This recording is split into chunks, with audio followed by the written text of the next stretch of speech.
మంత్రి గీంత్రి జాంతనే 3 శాఖల ఐఏఎస్ చేతిలో నిర్ణయాలు పూర్తిగా ఏకస్వామ్యం. సమీక్ష కోసం ఆయన ఛాంబర్కే మంత్రులు. సభలో ప్రశ్నలపై సహకరించని అధికారి.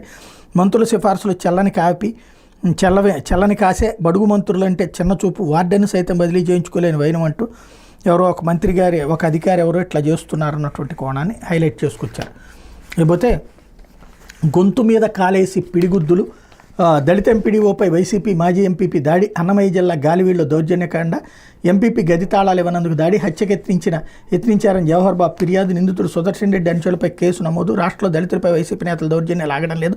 తాజాగా మండల పరిషత్ అభివృద్ధి అధికారి కార్యాలయంలో ప్రవేశించి విచక్షణారహితంగా దాడికి పాల్పడ్డారు.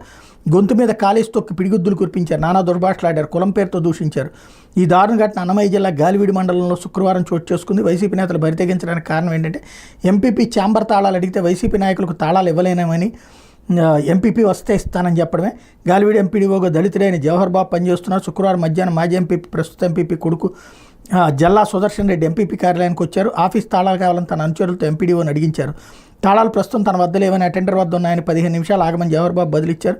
తర్వాత మళ్ళీ సుదర్శన్ రెడ్డి అనుచరులు వచ్చి తాళాలు అడగగా వైసీపీ నేతలు తాళాలు ఇవ్వలేమని, ఎంపీపీ వస్తే ఇస్తానని తెలిపారు. దీంతో ఆగ్రహించిన సుదర్శన్ రెడ్డి తన అనుచరులతో కలిసి ఎంపీడీఓ ఛాంబర్లోకి వచ్చి గది తలుపులు మూసి జవహర్ బాబుపై దాడికి పాల్పడ్డారు. అక్కడ ఉన్న సిబ్బంది తలుపులు బద్దలు కొట్టి ఎంపీడీఓని రక్షించారు.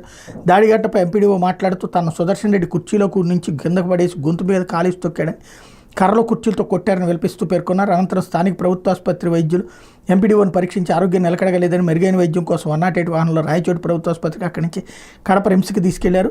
విషయం తెలుసుకున్న మంత్రి మండిపల్లి రాంప్రసాద్ రెడ్డి, కలెక్టర్ చామకూరు శ్రీధర్ ఎంపీడీఓకి ఫోన్ చేసి ధైర్యం చెప్పారు. ఈ ఘటనపై ఎంపీడీఓ ఫిర్యాదు మేరకు అత్యాయత్నం, విధులకు ఆటంకం కలిగించడం, కులం పేరుతో దూషించిన, అక్రమంగా ఛాంబర్లో ప్రవేశించి దాడి చేయడం వంటి ఆరోపణలపై గాలివీడు పోలీసులు సుదర్శన్ రెడ్డితో పాటు మరో 13 మంది మరికొందరిపై కేసు నమోదు చేశారు. రాయచోటి డీఎస్పీ కృష్ణమోహన్ పర్యవేక్షణలో విచారణ జరుగుతోంది. గాలివీడులో పోలీసులు భారీ బందోబస్తు ఏర్పాటు చేశారు. కాగా ఎంపీడీఓపై దాడికి పాల్పడిన సుదర్శన్ రెడ్డి వైసీపీ రాష్ట్ర ప్రధాన కార్యదర్శి, రాయచోటి మాజీ ఎమ్మెల్యే గడికోట శ్రీకాంత్ రెడ్డికి ముఖ్య అనుచరుడు.